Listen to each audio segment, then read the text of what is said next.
د جمعې په ورځ د سوره کهف لوستل د دې وخت څه دی؟ وایي بعض خلک وایي چې دا به د جمعې د لمانځه نه بعد د دې وخت شروع کېږي، بعض وایي چې نه جمعې د لمانځه نه مخکې هم لوستلی شي.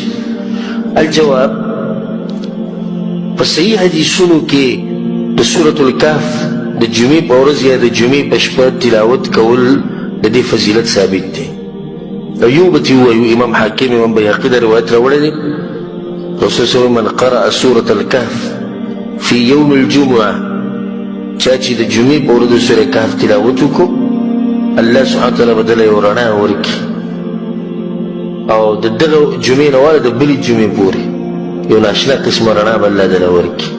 په بعض حدیثونو کې ورسره لیله ټکی راغلی د شپې، نو د سورة کهف د تلاوت ټیم چې دی هغه د جمعرات په ورځ چې کله د نور ډوب شي نو شپه شروع شو کنه، دا شپه د څه ده؟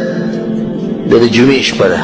د دغه وخت نه د دې د تلاوت وخت شروع شو سبا د نور ډوبېدو پورې، د جمعې په ورځ چې د نور ډوب شي ماښام د دغه وخت ته پورې د سورة کهف د تلاوت وخت دی چې کم ټیم کې کولی شي. والله اعلم.